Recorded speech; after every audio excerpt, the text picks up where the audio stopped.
We're living on the same earth as Adam and Eve. Look at the beauty that is still ours to enjoy, and look at the best intentions of men that are still seen. It's no accident that most of the people we meet are relatively nice people. It was God's original design. This is my favorite outline of the Bible. Genesis chapters 1 and 2, the past, all in just 2 chapters. God's design, his intentions. Then Genesis 3 to Revelation 20, we have fallen man struggling to survive and endure life on a sin-cursed earth. That's the biggest chunk of history.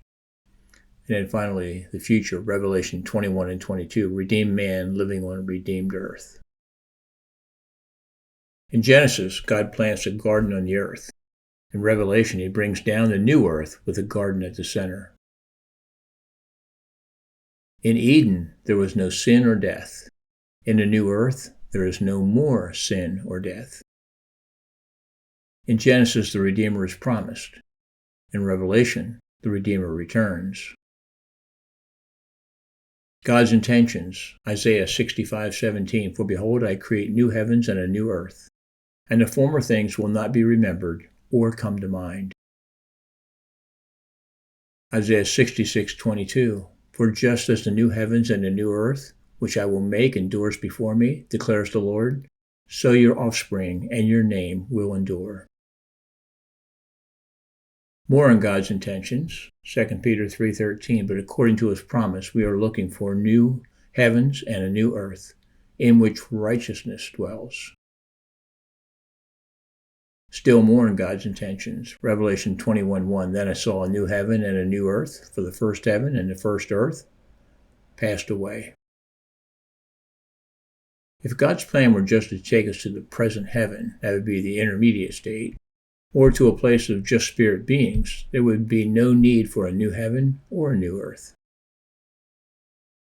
Jesus did not die to make the most of a dire situation. He died to redeem us and restore all things. The devil threw mud in God's creative canvas, but God will do more than just wipe it clean. He will completely restore it.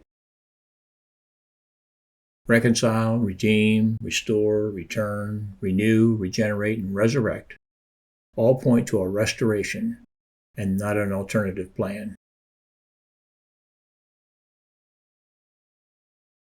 This explains to a great extent why God is always viewing us as what we can be, more so than what we are. We are fallen people living in a fallen world. We'll be redeemed people living in a redeemed world, and that's what both parties long for. If God wanted to start over after the fall, he could have sent Adam and Eve to hell and made Bill and Barb. That might be what we would think of doing, but one who has the power to redeem and restore to an original state does not have to start over.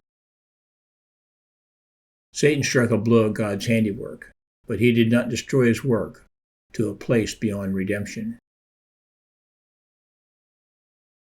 Restoration. If God were to end history and reign forever in a distant heaven, earth would be remembered as a graveyard of sin and failure. Instead, earth will be redeemed and restored. When one has unlimited power to restore and repair, there's no reason to start from scratch. Satan will not have the victory. God will restore earth and mankind to his original design. It excites me to know that what I sense in my bones should be, will be. We have a deep longing for and a distant sense that things are not as he intended and that something on earth is desperately wrong. Hebrews 11:16, but as it is, they desire a better country, that is, a heavenly one. Therefore, God is not ashamed to be called their God, for he has prepared for them a city. Points to ponder. In Genesis, God plants the garden on earth. In Revelation, he brings down the new earth with a garden at the center. In Eden, there was no sin or death. In the new earth, there is no more sin or death. In Genesis, the Redeemer is promised. In Revelation, the Redeemer returns.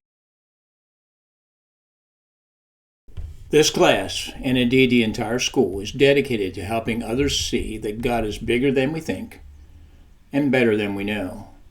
To get to the next video, make a note of the class number for this recording. Then search for the next one. Here's a sample.